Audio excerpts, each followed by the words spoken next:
Okay, so this is the battery monitoring system. This is the circuit itself, and I have it hooked up to my laptop to display the output.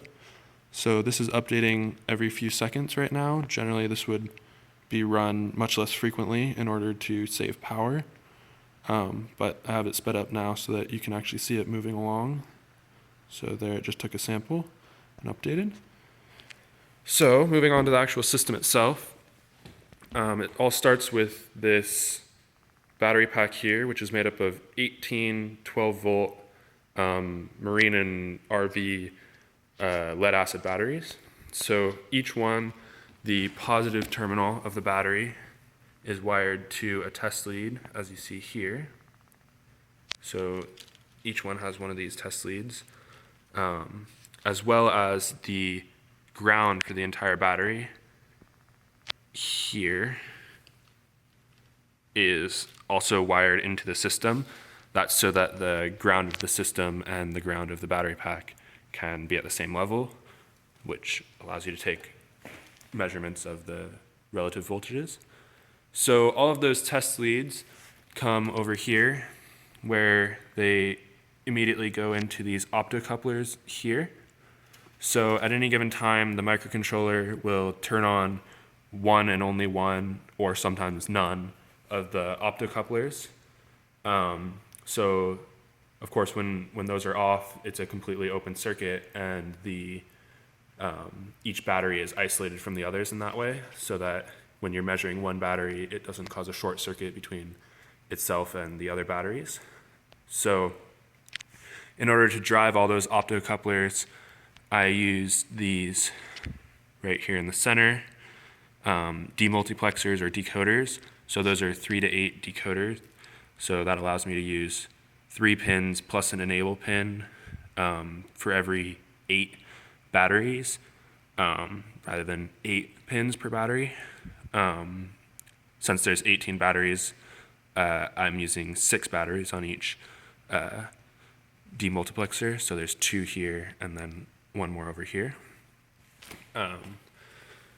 So then after the voltage, after one of these optocouplers is turned on, the voltage comes out into this positive rail here, which then connects over to this positive rail here.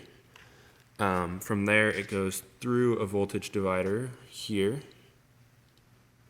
where it is stepped down from, of course, 216 volts, or the system allows up to 250 volts, down to a level that can be measured by the microcontroller and the ADC, so 0 to 5.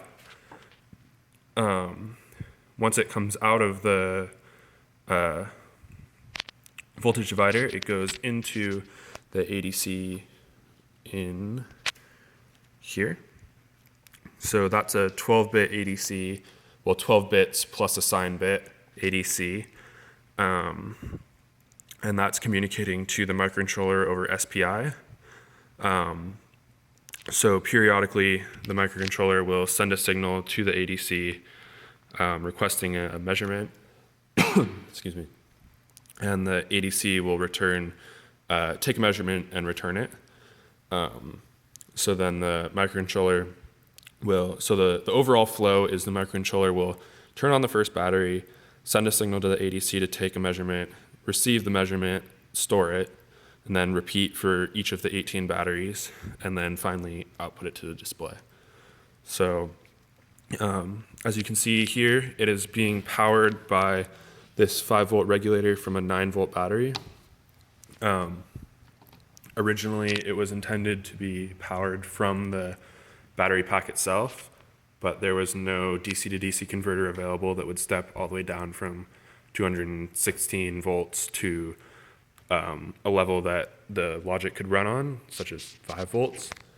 Excuse me. So this is a temporary workaround.